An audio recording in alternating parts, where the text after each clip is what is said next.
Comprido. É. Não, as coisas relativas ao jornal você vai contar daquele outro jeito. Tá. Sentado. Você conheceu o Orestino no CIEM? Não, Foi. começa... Fui colega dele no Então, CIEM. como foi, né? É. Como começou a trajetória? Se identificando como... Eu tô pegando você assim, até aqui assim, sabe? Até aqui assim, só. Tá. E... eu acho que eu vou pôr maior. Quando precisar falar, quando puder falar, você diz.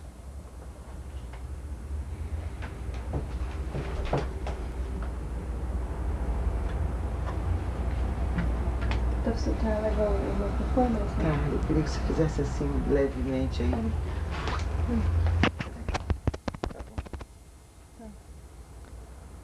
Alô, alô, alô.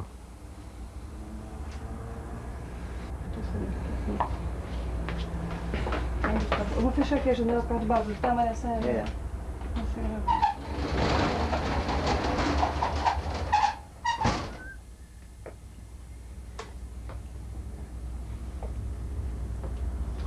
Ele mexe um pouco.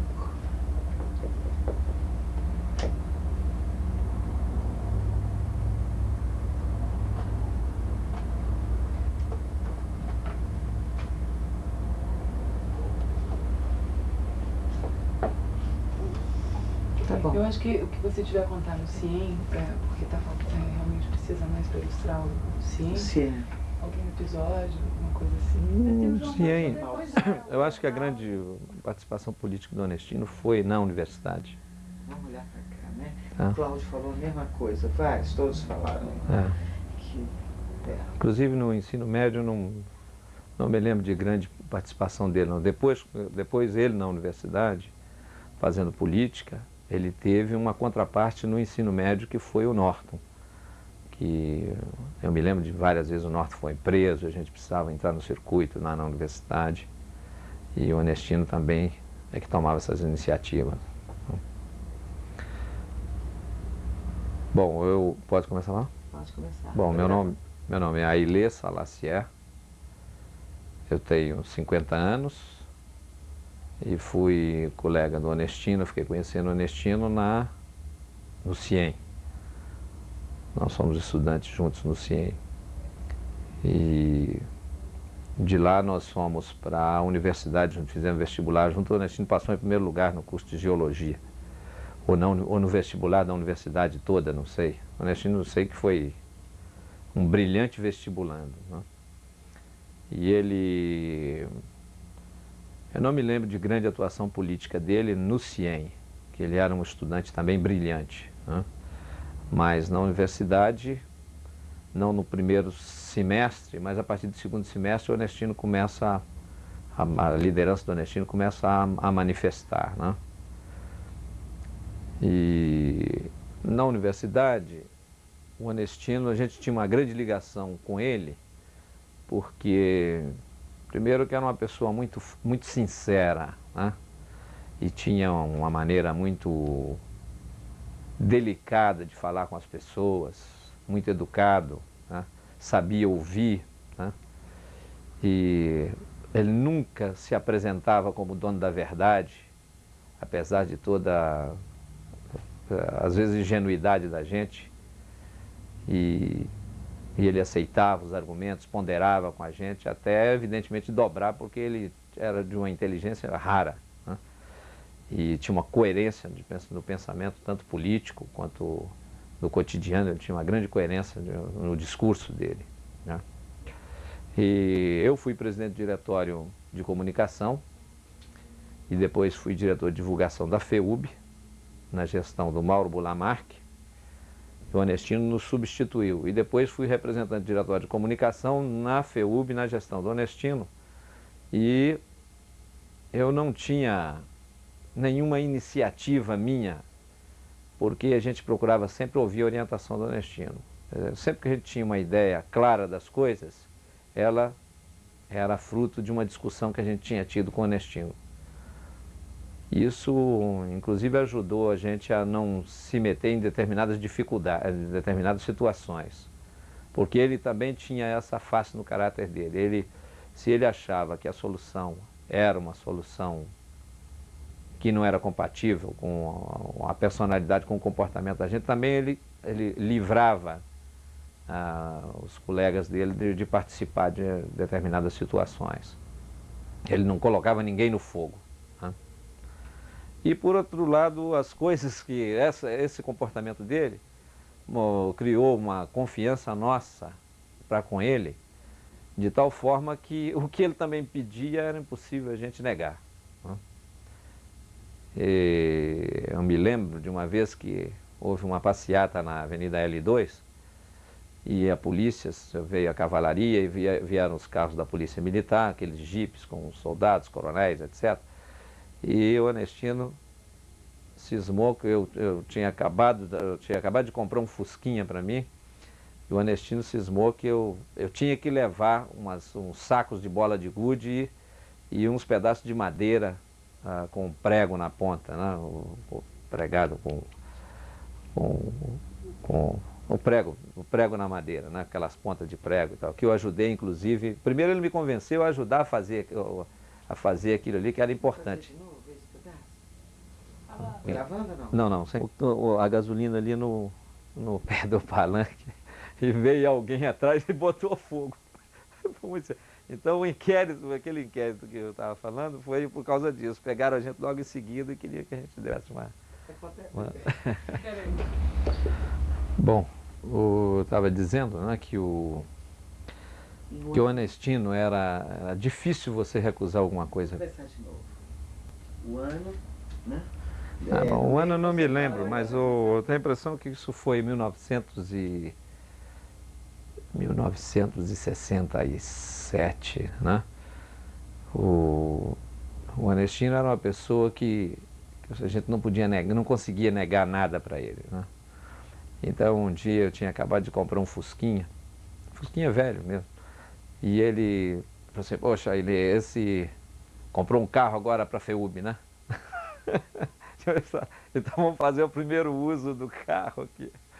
Aí ele me chamou atrás da FEUB, pegou uns pedaços de madeira assim, uns pregos, me deu um martelo, ele pegou um martelo também e foi pregar uns pregos. Eu não sabia muito bem para que era aquilo. Depois é que ele foi me falar: agora vamos botar dentro do carro, nós vamos levar para uma passeata que estava havendo na L2.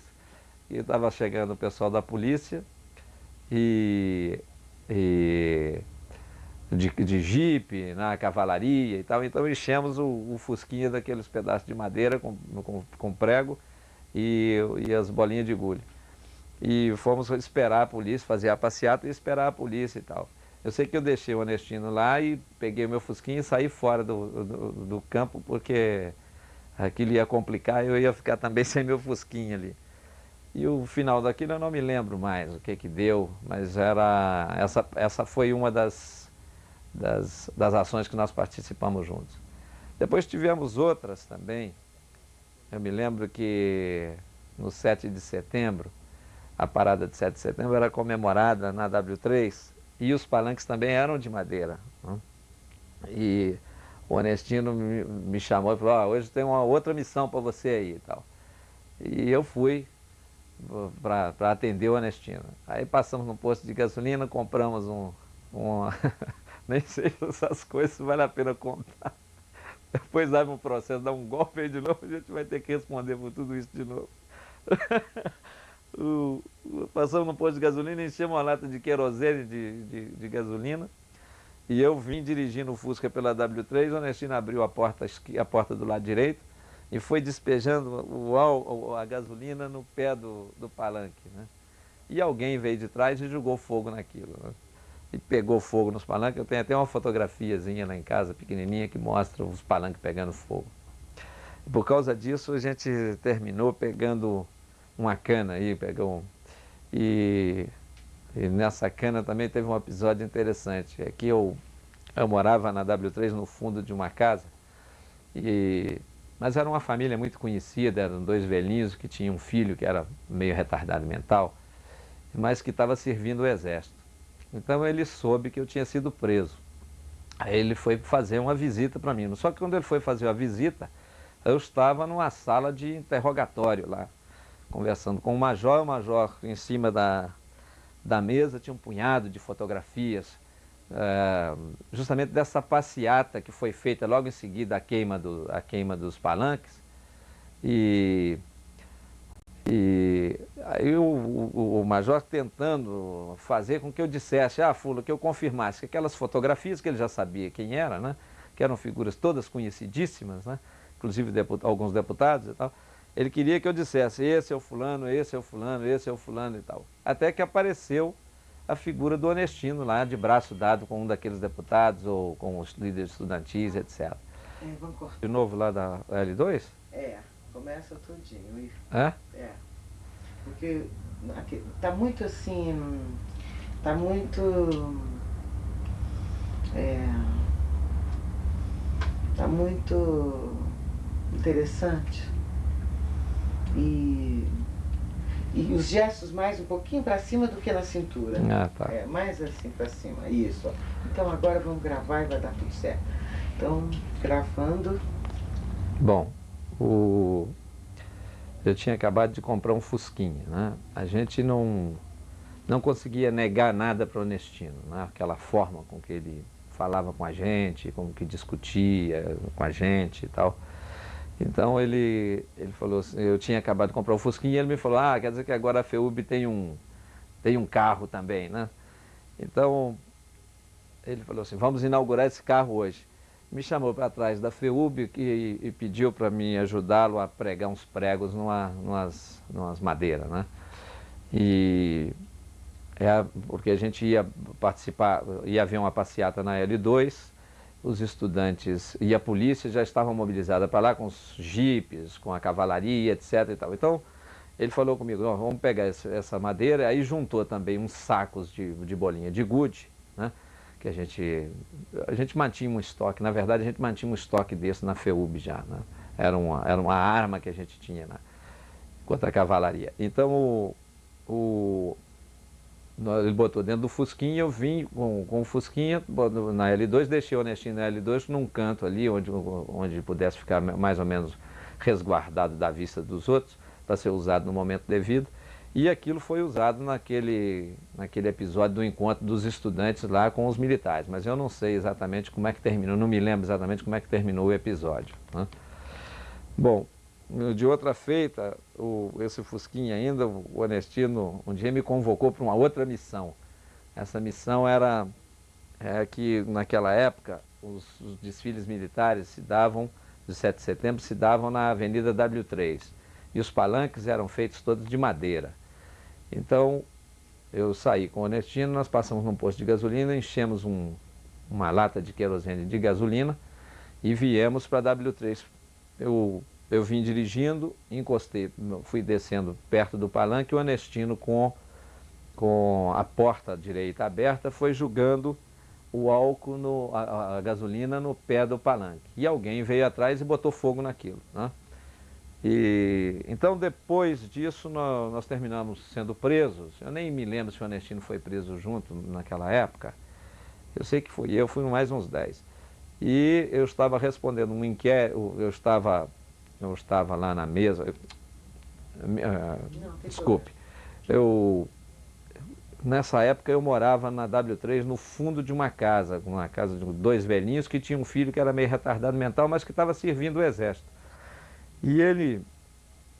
Eu fui preso e ele foi fazer uma visita para mim na prisão. Só quando ele chegou na prisão, eu estava na sala de interrogatório. Ele tinha trânsito ali dentro e tal, e foi lá me visitar na sala de interrogatório, mas eu não o vi, porque ele ficou atrás de mim, eu estava conversando com o major, ele não ia interromper a conversa. E o major botou um punhado de fotografia daquela passeata em cima da mesa, que mostravam uma série de pessoas muito conhecidas, lideranças, deputados, né, líderes estudantis, operários, etc. e tal. E ele queria que eu dissesse o nome daquelas pessoas que ele já sabia. Ele estava fazendo um inquérito, aquilo possivelmente já estaria sendo gravado, o meu depoimento e tal, e eu ia depois passar até como dedo duro fazendo. Então a gente tinha esses cuidados, né, porque a deduragem era um crime inafiançável no movimento estudantil. E a gente ficava resvalando ali. Nessa de resvalar, ele botou na minha frente uma fotografia do Onestino abraçado lá com algumas pessoas, mas pela W3, caminhando pela W3. E ele perguntou, e esse aqui você conhece? Apontando para o Onestino. Eu falei assim, olha, a fotografia está um pouco fora de foco, eu não estou conseguindo identificar e tal. O major muito paciente também, queria arrancar a coisa com bons modos, né? E quando eu estou naquela dúvida, eu não sei se conheço, não estou, está meio fora de foco, aí esse meu primo, esse rapaz que eu morava na casa dele, que estava atrás de mim, olhando também as fotografias, eu não tinha visto, ele apontou: ô Sheila, você não conhece esse aqui? Esse é o Ernestino, rapaz. Ele não sai lá de casa. Todo dia vocês estão reunidos lá, você não está lembrando dele? Olha aqui, rapaz, aqui é o Ernestino. E eu me desmontei na frente do major lá. Eu quase levantei e dei uma porrada na cara dele. Que eu dei depois. Eu dei depois e quase fui expulso da casa dele. Mas de vez em quando o Ernestino ia, porque a minha casa ficava na quadra 38, lá na Avenida W4, perto da Igreja do Carmo, por ali. Era um lugar meio escondido, não tinha muita construção, e ali era bom para fazer reunião. Então ele entrava pela garagem, o meu quartinho era nos fundos também, a gente ficava ali, fazia as reuniões, algumas das reuniões ali. Esse foi uma das passagens, né? O Ernestino, outras coisas também, a gente se dava, eu me identificava muito com ele, com o Paulo Sérgio Cassis também, que eu me identificava muito com ele. E fizemos, Paulo Sérgio Cassis, nós fizemos jornais juntos em igreja, que eu sou de origem protestante, e no Elefante Branco, cheguei a participar de jornal com o Paulo Sérgio Cassis, e depois na FEUB, o Paulo Sérgio Cassis dava muito apoio, e o Paulo Sérgio era a alma gêmea do Ernestino, né? Então eram duas pessoas com quem eu tinha muita afinidade. E o que mais? Bom, ali, aquelas votações ali na FEUB, tudo, aquelas eleições, eu não tinha nenhum vínculo direto com a AP, né, da qual eles participavam, mas eu fechava com eles na política estudantil da universidade, né? Até mesmo com uma certa ingenuidade minha, não conseguia, mas identificar muito bem as ideologias, era muita organização que tinha ali, né? Agora, eu me dedicava intensamente ao problema da comunicação, né? Eu gostava disso, fiz opção por isso no vestibular e praticava isso, e até para ciúme do próprio pessoal da comunicação, porque eu tinha a oportunidade de praticar aquilo junto ao movimento estudantil. Era uma espécie de marketing político, se fosse analisar hoje. E uma das coisas que ficou gravado na minha mente e me fez lembrar muito esse tempo do movimento estudantil foi quando eu fui assessor do primeiro-ministro da Reforma Agrária da Nova República, o ministro Nelson Ribeiro, e um dia ele me chamou para me apresentar o plano de comunicação da Reforma Agrária para ele, né? E eu disse para o ministro: olha, ministro, eu vou fazer aqui o que eu aprendi no movimento estudantil. E o que eu aprendi no movimento estudantil foi com o Ernestino Guimarães, né? E o ministro olhou para mim e tal, pensou que eu estava brincando, mas também, não sei se ele pensou se eu estava brincando, estava falando assim: tá bom, vamos ver. Ele disse: vamos ver. E nós fizemos uma confusão nesse país aí, né, com essa história de pregar a reforma agrária. E o Ernestino também, a gente tinha alguma intimidade, eu de vez em quando ia na casa dele, né? Ele me mostrava as poesias dele. Até há poucos dias o Norton me telefonou dizendo que eu estava com os originais das poesias, de um livro de poesia do Ernestino. Eu me lembro que esse livro esteve realmente na minha mão, mas eu não me lembro de ter ficado com os originais do Ernestino. Lá em casa é muita confusão, meu quarto de livros é muita confusão, estou procurando inclusive para, se realmente tiver isso lá, mas eu acredito que não tem. Se tiver, eu devolverei. Eu até me proporei a ser o editor do livro de poesia do Ernestino, né? Agora vamos sentar, né, e vamos fazer você contando.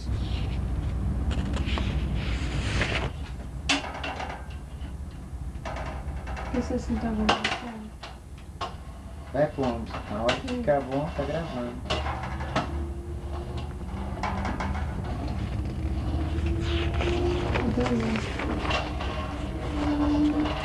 Quando muda aqui, deve mudar o brilho lá também, né? Tá bom, Marisa? Não.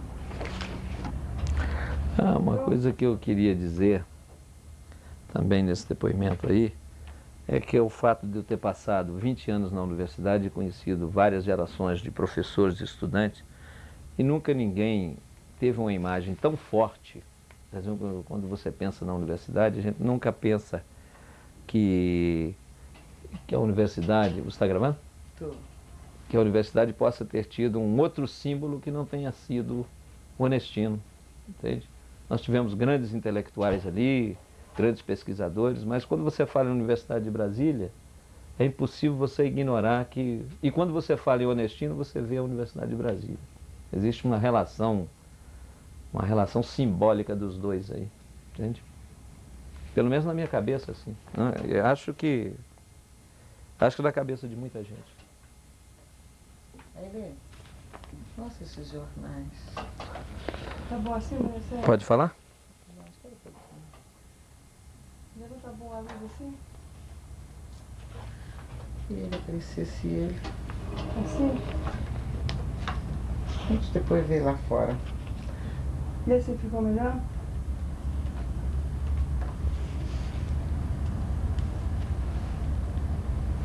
E aí, ele? Pois é, veja aqui, eu tenho aqui ainda guardado um jornal da FEUB, olha. Nós éramos muito românticos, né? Você vê, era o Onestino que era um romântico também, e o nosso líder maior era o Che Guevara, né? Que era um romântico. Aqui foi logo depois da morte dele. E esse jornal foi feito na clandestinidade, né? E esse jornal aqui anuncia a vitória do Onestino para presidente. Essa edição aqui anuncia a vitória do Onestino para presidente da FEUB. Está aqui, Onestino Guimarães, né? Presidente eleito da FEUB. Isso aqui está os nossos financiadores. O espanhol ainda existe até hoje, tá vendo? Fez livraria Legenda do Hotel Nacional, também existe até hoje. Mas quem segurava a barra desse jornal mesmo era um refrigerante tinha um menino aí que tinha dono do Mocambo, Zupa, não sei se você se lembra da Zupa. Lembro.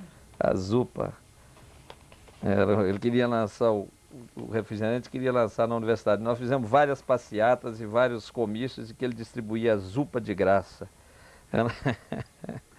Aqui tem um texto, aqui, isso aqui é um balanço que nós fizemos da universidade, tá vendo? Universidade aberta para balanço. E aqui tem um texto que eu acho que esse texto, acho que foi escrito pelo Onestino. Esse texto aqui foi revisto, reescrito pelo Ricardo Sete, que é hoje um dos editores da Veja, ou do Estado de São Paulo, editor de política. Ele naquela época era nosso colega, acho que ele fez direito. E esse texto aqui do Instituto de Ciências, eu acho que esse texto foi escrito pelo Onestino. E ele, evidentemente que o Ricardo reviu o texto, né? Esse jornal foi feito no Sol, que era um outro jornal romântico que tinha aí naquela época. E foi impresso foi impresso no dia, foi rodado no Dia Notícia, mas nós preparamos esse jornal, a composição e tudo numa gráfica que tinha em São Cristóvão, que depois foi fechada pela polícia, a polícia invadiu lá, isso uma, 2 semanas. Esse aqui foi o último jornal da FEUB.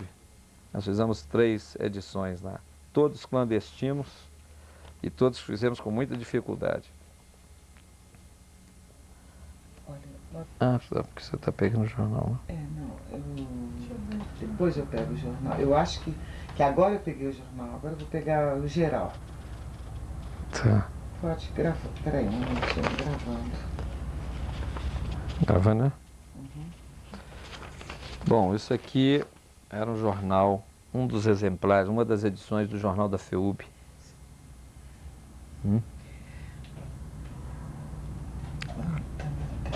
Primarizo. Tá, pode começar de novo. Esse aqui é um dos exemplares do jornal da FEUB, o órgão da Federação dos Estudantes da Universidade de Brasília, que foi colocado na clandestinidade porque ela era vinculada à UNE e a UNE também foi extinta, né?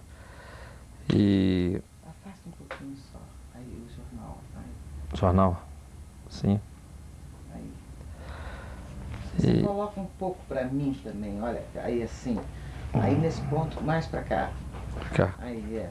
Ah, tá. Tá. Vou deixar você então que vai enquadrar pra mim. Tá. E você vai. Tá, pode, graças a Deus. Então aqui o jornal da FEUB. A FEUB já tinha sido declarada, já estava na clandestinidade porque ela era vinculada à UNE e a UNE tinha sido extinta, né? Mas nós mantivemos a FEUB até algum tempo depois. E como a gente pode ver, né, eram todos muito românticos, né? Você vê o perigoso Onestino era um poeta, um romântico, um amante até das mulheres, ele gostava das meninas também e tal. O Che Guevara era o nosso líder maior, né? Era um outro romântico, né?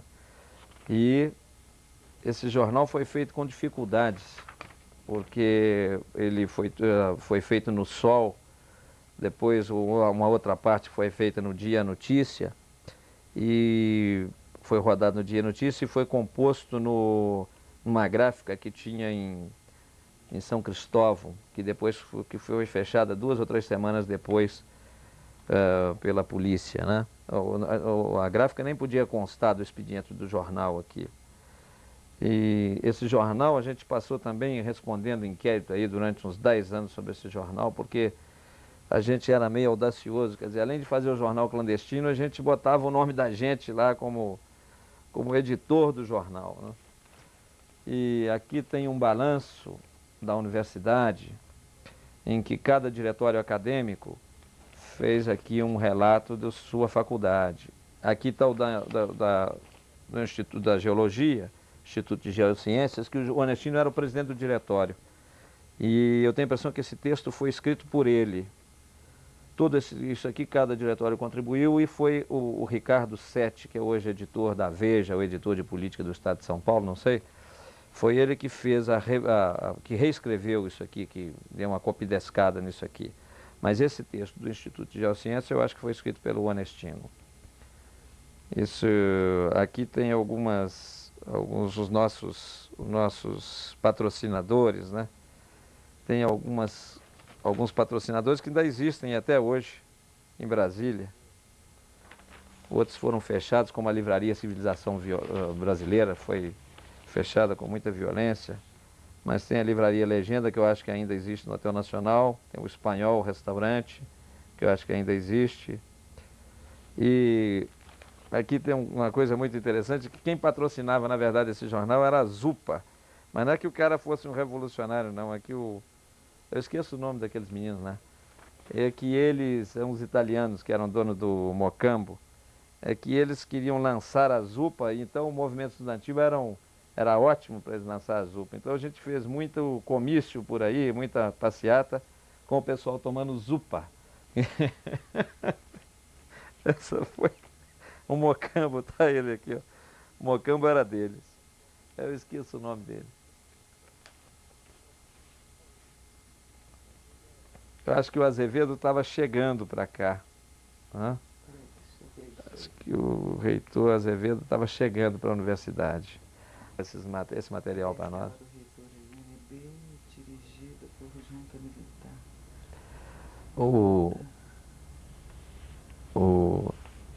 Tem aqui o Enfio, também o Otto Maria Carpois, que escreveu esse artigo especificamente para a gente.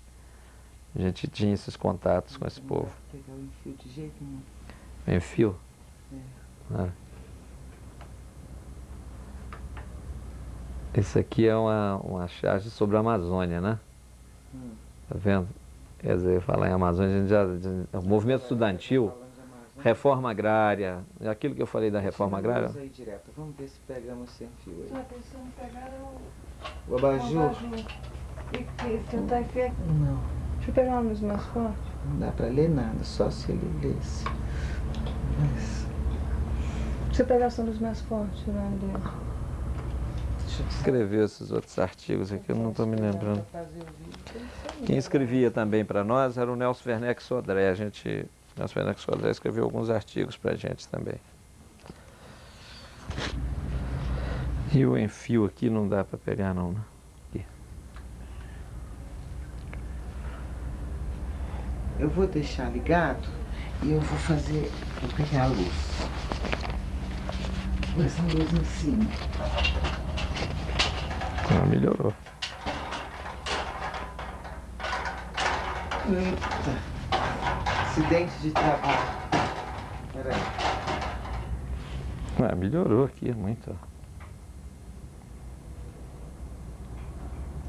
Conta a charge do enfio. Como é que é essa da Amazônia? O que tem? O que é que fala? Ah, não sei. Isso aqui é um professor numa sala de aula ensinando para o índio, né? Isso aqui é uma aula de alfabetização para índio, né? Então, o professor está dizendo, o professor lá na Amazônia está dizendo para o índio: muito bem, Jutaí, agora vamos uma questão de língua pátria. Aí o índio ficou olhando lá, interessado no assunto, e ele falou: it's a book or a pencil? Quer dizer, ele quer dizer, a língua pátria era a língua inglesa, né? A ocupação da Amazônia, já estava falando sobre a ocupação da Amazônia. Isso é uma charge do Enfio, tá vendo? O Enfio mandou pra gente isso aqui. E o Che Guevara aqui? O Che tinha morrido naqueles dias, né? E ele era A gente conseguiu essa fotografia, eu tenho a impressão que lá no sol mesmo, entende? Porque a gente ia para os jornais e mexia nos arquivos. E lá no sol também tinha uma turma de estudantes também, era fácil a gente mexer nos arquivos dele, roubar fotografia, etc e tal.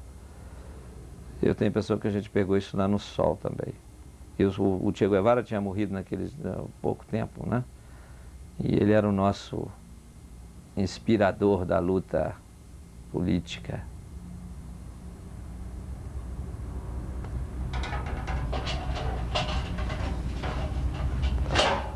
Vamos fazer você de frente, né? Aqui atrás da barra. E depois nós vamos pegar os jornais e vamos pregar ali, Regina, e fazer os outros. Eu acho que é ele mostrando os do CIEM. O Cláudio foi presidente do diretório nosso do CIEM. É? Foi. Ali tem um jornal desse que fala, velho.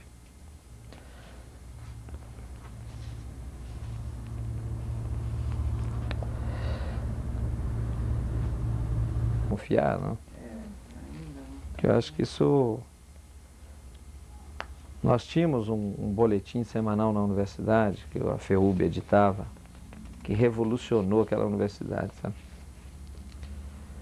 Que era uma newsletter. Uma newsletter sobre o movimento estudantil.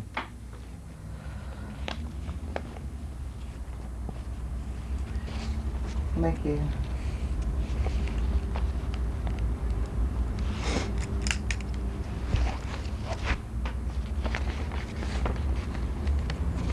Fazer aqui bem igual lá na polícia, né? Os caras põem aquele negócio na frente da gente.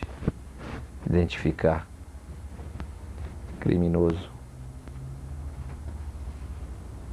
Eu tenho a impressão que eu tenho os outros jornais. Um dos jornais que nós fizemos foi uma viagem que eu fiz para o Uruguai e eu entrevistei o Brizola, o Darcy Ribeiro e o Neiva Moreira.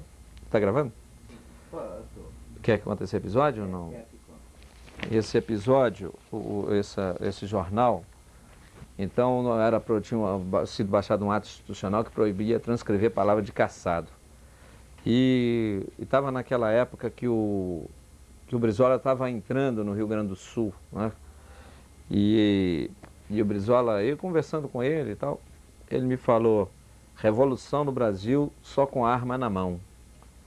Então, esse foi o título da matéria de página, cabeça de página do jornal da FEUB, que esse jornal foi impresso no Correio Brasiliense e que no último dia teve um problema, eles não queriam devolver o jornal, né?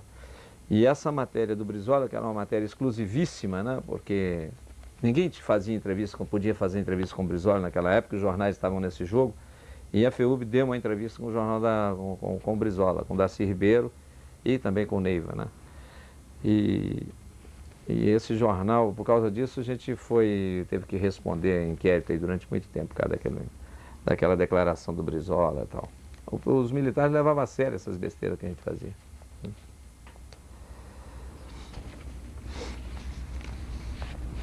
Está ótimo.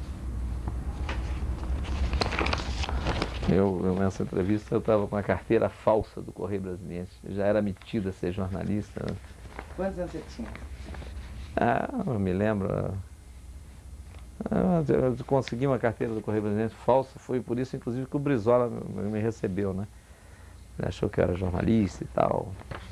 E fui lá, conversei com o Darcy Ribeiro também. Depois o Darcy Ribeiro foi secretário, quando ele era secretário de Cultura do Rio de Janeiro, ele veio um dia aqui participar do encontro de secretário de Cultura. Eu nunca mais tinha visto o Darcy Ribeiro. Aí fui falar com ele: ô professor, que prazer em ver o senhor e tal. Seu cinema eu tive lá na sua casa, na Rambla Wilson, quando o senhor estava escrevendo o Processo Civilizatório e tal. E o senhor sabe que aquela visita do senhor me custou 10 anos de inquérito depoimentos na auditoria militar, etc. Aí o sacana virou para o assessor dele e falou assim: olha aqui outro, olha aqui, como se estivesse dizendo, olha aqui outro idiota, né? Eu fiquei muito puto com ele. Mas como ele é louco, a gente admite tudo.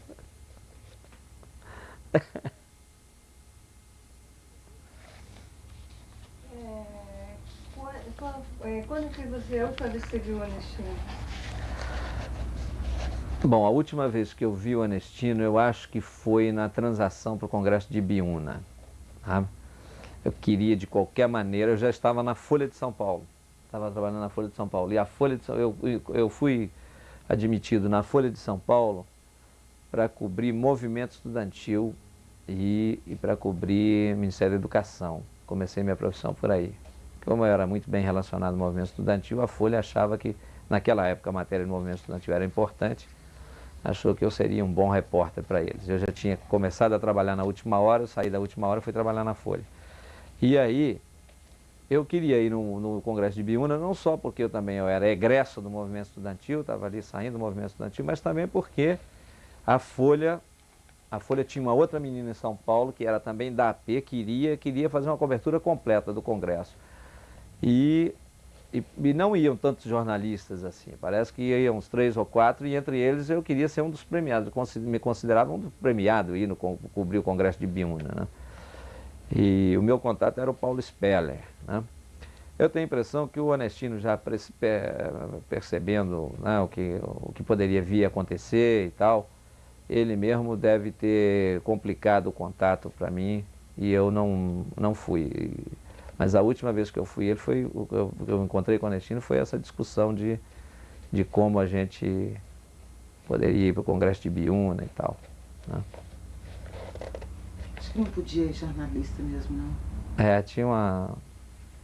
eu me lembro que o Anestino me falou: então você vai, mas tem que ter cuidado e tal, porque isso pode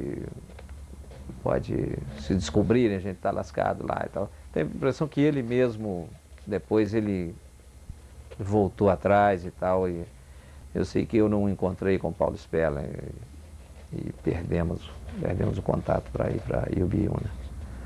Acho que não encontrei mais com o Anestino. Depois ele entrou na clandestinidade, foi para a presidência da UNE, né? E eu encontrava de vez em quando com a mulher dele, como é que ela chama?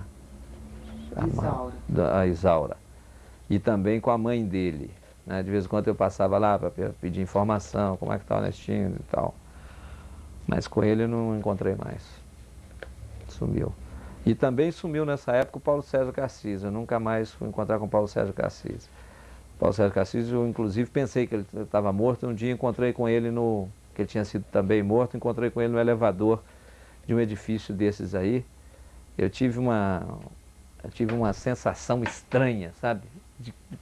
Pensei que estava vendo, né, um ressuscitado, que ele tinha ressuscitado. Foi um negócio assim, eu dei um abraço nele, assim, um negócio emocionado, né?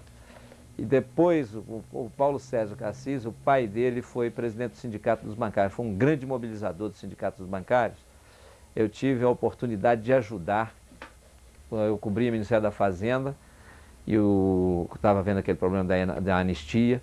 Então o ministro era o Richibita, eu gostava do Richibita, a gente se dava muito bem. Então eu mediei aquela conversa do ministro com os bancários, e onde estava o pai do Paulo Sérgio Cassis, e insisti, o Richibita topou, o Márcio Fortes era o secretário-geral, eles foram na minha conversa, toparam, e estavam anistiando o pai do Paulo Sérgio Cassis, né, que é o Adelino Cassis. Mas aí o Richibita caiu, veio o Galvez e aposentou ele. Tá? Pelo menos a aposentadoria a gente conseguiu, né? Isso, eu não sei se eu tinha consciência muito pesada, eu acho que eu devia ser mais atuante, sabe? Eu fui muito atuante, mas eu acho que podia ter sido, talvez por ignorância minha, eu não caí na violência realmente. Talvez até por um pouco de infantilidade, de ingenuidade e tal. E terminei depois, fui fazer um curso na Universidade de Ciência Política. Hoje eu já vejo essas coisas completamente diferentes já.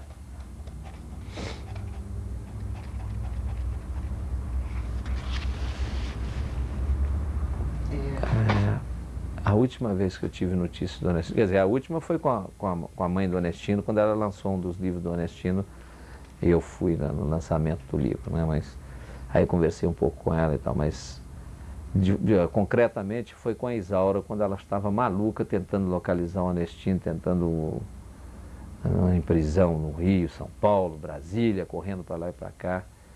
E ela me falou da filha deles, né? Tinha uma filhinha, e ela me disse que estava morando com uma pessoa, com um outro rapaz e tal. Eu não me lembro se ela me disse que ela tinha conversado com o Onestino sobre isso, o Onestino ficou muito triste também e tal. Uma história assim, não me lembro bem mais. A Isaura está onde hoje? Nariz. Seria um bom depoimento, né? A mãe do Onestino é um bom depoimento também. Ela já deu.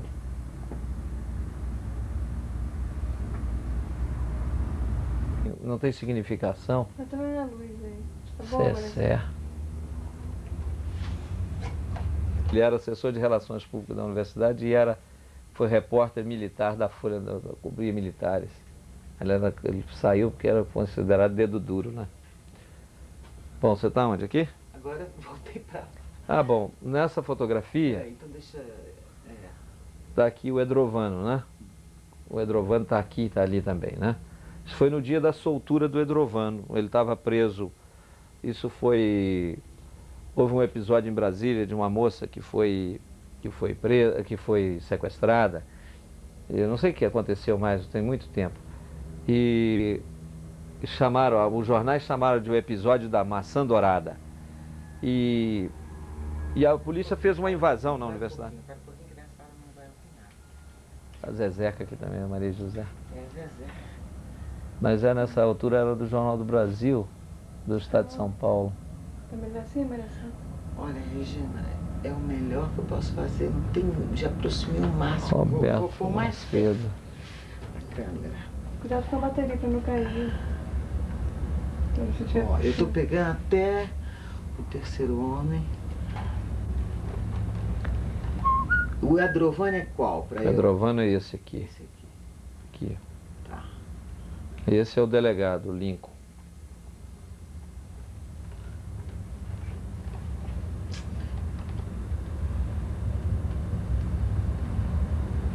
Esse cara, capaz, não sei se esse cara já morreu, Esse foi padre. assassinado. Deus. Esse padre, eu acho que era um padre aí de uma capela aí da Asa Norte, ou então lá na universidade tinha uma capela, né? Lembra que tinha lá o... Tinha, do padre, do feita, do Tadeu. É. Padre... padre... Ou era o arcebispo de Brasília não era, porque o Dom José Nilton estava aí há muito Deve tempo. ter sido um mediador, uma coisa. É. Então, começa mostrando o Adrovaldo. Quer que eu conte o episódio? Não. Que é. Bom, em Brasília tinha havido um sequestro de uma moça, uma violência qualquer contra uma moça, que foi chamado o caso da maçã dourada. E, coincidentemente, naqueles dias a polícia fez uma invasão na universidade e os estudantes conseguiram, então, pegar esse camarada aqui, que era um policial, Edrovano Guimarães, pegaram ele como refém e levaram lá para o ICC, lá para baixo, né? Então essa fotografia mostra o dia da soltura do Edrovano, né? Com a presença da imprensa. Está aqui o Zezeca, que era do Estado de São Paulo, o Ronaldo, que era do Jornal do Brasil, o Silvio Rainer, que era do Globo. Aqui tem um outro aqui, acho que é o Cessé, que era da Agência Nacional. Eu devia estar aqui também, mas eu não estou me lembrando disso, né? Mostra de novo os jornalistas. Os jornalistas. Tem aqui o Ronaldo, tem aqui que era do Jornal do Brasil, tem a Maria José, que era, acho que do Estado de São Paulo, não sei. Tinha aqui o Silvio Rainer, que era do Globo. Eu devia estar aqui também, porque eu cobria pela Folha de São Paulo. Eu já estava na Folha. Está aqui o Roberto, que era da Última Hora. E aqui está o camarada, esse camarada chamava Péricles, que era um repórter da Folha de São Paulo, que cobria a área militar, que mandaram ele embora. Eu fui para a Folha de São Paulo cobrir no lugar dele, porque ele dizia que ele era dedo duro, ele estava a serviço dos militares e tal. E o Péricles foi ser assessor de imprensa da reitoria. Ele saiu da Folha de São Paulo, demitiram ele lá, ele veio ser assessor de imprensa da reitoria. Está olhando aqui o que o Ronaldo está escrevendo. Esse rapaz aqui também, Silvio Rainer, que depois foi transformado. Espera aí, um momentinho que eu vou agora filmar esse lado da fotografia. Esse rapaz aqui, Um o Silvio... momentinho ainda. Não, aqui tem o comentário do Lincoln, né? Que eu posso fazer ainda. Hã? Onde? Aqui ou aqui? Mais pro lado de cá, Aqui? É aí. Bom, o Silvio Rainer, que era um jornalista do Globo, também não merecia confiança do movimento estudantil. Dizia-se que ele era dedo duro também e tal, não tinha o pessoal não tinha a menor confiança. Aqui está o Fernando, né? O Cláudio está aqui. Eu tenho a impressão que eu sou esse aqui, não sei se sou mesmo. Bom, aqui, a gente andava sempre junto, eu, a Zezé e o Ronaldo, que assim, ó. Peraí, então eu tô do lado de todo mundo cá. sabe que é Ronaldo Junqueira. Mostra pro lado de cá. É o Aqui, Ronaldo Junqueira, aqui. que ele Esse fica lado sabendo. deste homem aqui, ó. Eu tô aqui, ó. Deste homem aqui até aqui. Ah, tá, mas aqui Peraí. tem o lance do Lincoln, né? Depois então eu vou começar daqui. Aí a gente passa para a fotografia de lá. Porque, sabe o que é? Ah, sim. Não. Hã?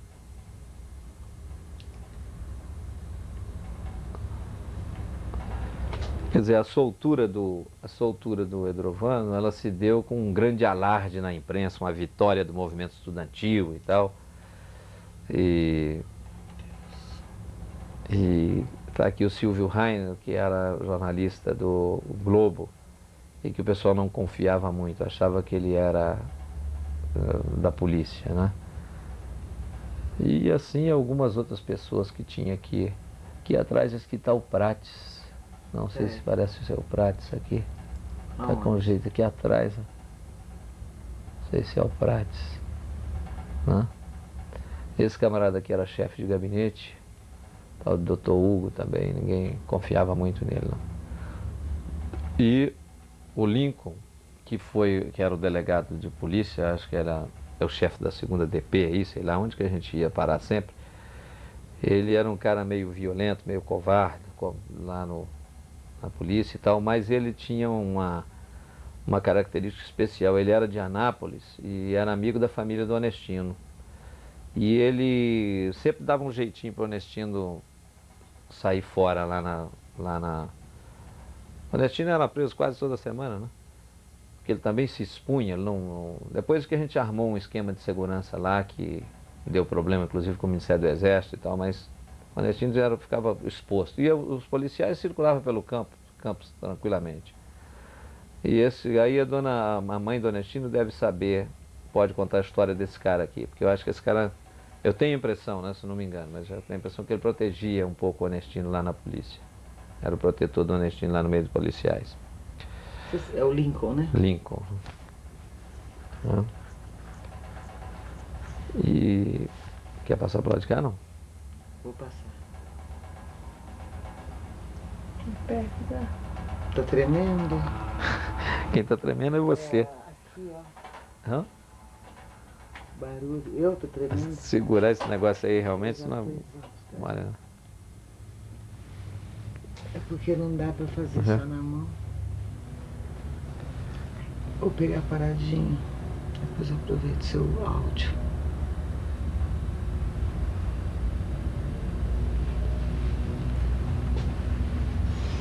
isso aqui também. Ainda não. Agora. Pera Dourada está aqui, o Edrovano. O Lincoln, esse delegado que eu falei, né? Que era. Começa de novo. Isso aqui era o Edrovano, né? O sequestrado, né? Policial sequestrado. Esse aqui, eu não sei, é Rodrigo, não, ele era o chefe de gabinete do reitor. É o diretor administrativo, depois ele passou a ser chefe de gabinete, mas era o diretor administrativo. Esse aqui era o que era o chefe de gabinete. Isso aqui era o Lincoln, o delegado, que esse delegado que tinha um relacionamento com a família do Ernestino. E aqui tem outras figuras, né? Paulão, que foi namorado da Eliana, foi marido da Eliana do estado de São Paulo, Eliana Lucena. Tem a Aninha, que foi esposa do Cláudio, né? Tem aqui... Esse cara aqui era um delegado de polícia, agora que eu estou me lembrando, não sei se é Fleury, não.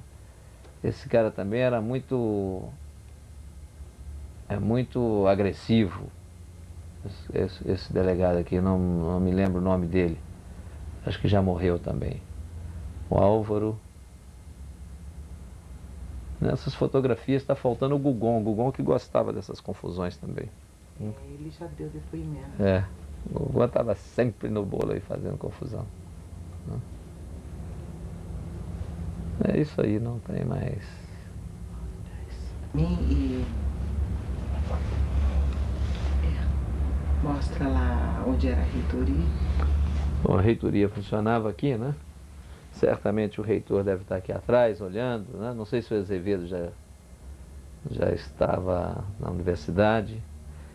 E aqui nessa rampa, aqui tem uma rampa aqui atrás, que a gente fazia, os contatos com a reitoria eram feitos aqui através da rampa.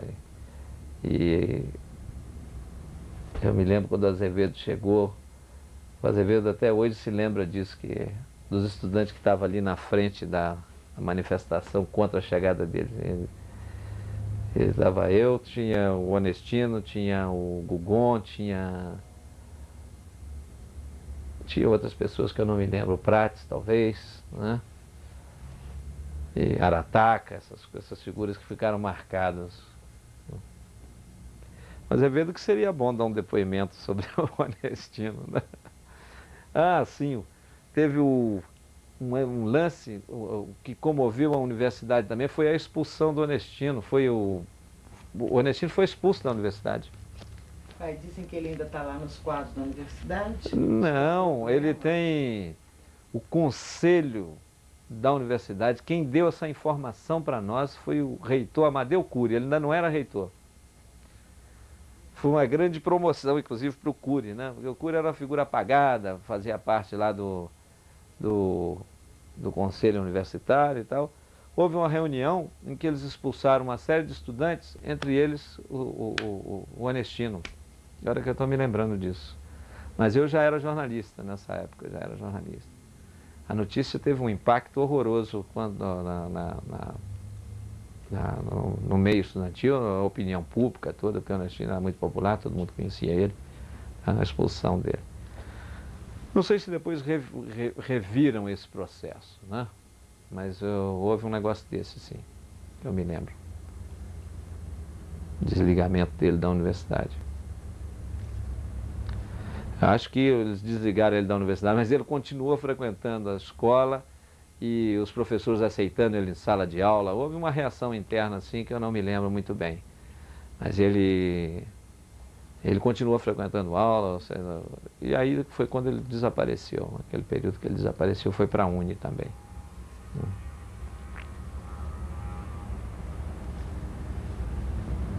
Ah, beleza, essa fotografia documental, né?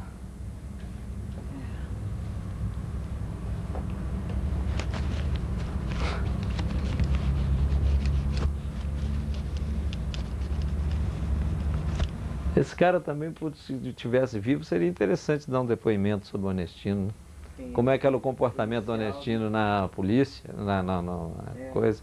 Sabe, Não tem a menor o relação. subtítulo desse filme, sabe, aí lê, são os amigos, os companheiros de Ernestino.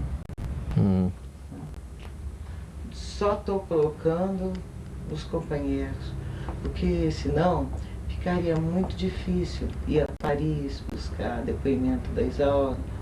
Acho que ela foi companheira dele, mas eu estou fazendo o que eu posso.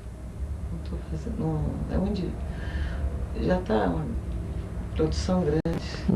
Outros farão o resto, né? O que está faltando, né? Tanta gente ainda. Não, acho que você pode até montar um filme, quer dizer, porque você está fazendo isso para o concurso aí, né? Concurso do MNB. Você pode até depois refazer isso aí, com mais tranquilidade, talvez. Mas aí tem que arranjar um patrocínio, né? Não, eu não quero nada. Porque... não. Vai ser só esse mesmo. Porque a ideia é original, né? Muito original. O professor Odoro me falou que a história vai para frente e vai para trás, E que... Ele tá filmando? Tô filmando e vou deixar esse áudio.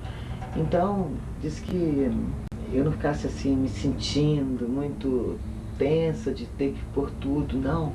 Porque, às vezes, a história não é feita por uma pessoa só. São muitas pessoas. Eu estava na época fazendo o vídeo sobre a Cidade Livre, né? Aí eu fiquei... Como é que eu, como filho de deputada, a única coisa que eu posso falar é as minhas impressões daquele jeito, né? Compras, supermercado, ir lá na feira, né?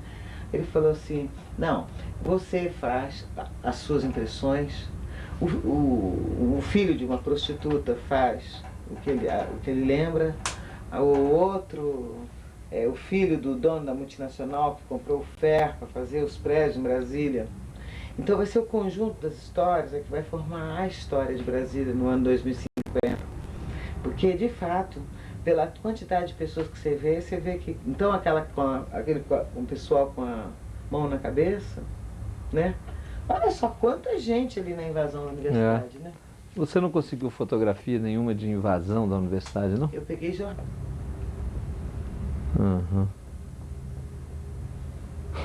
Sabe que quando teve uma época que nós fomos presos, né? E esse negócio do jornal do Ciência, não quer mostrar, não? Que Hã? vamos desligar.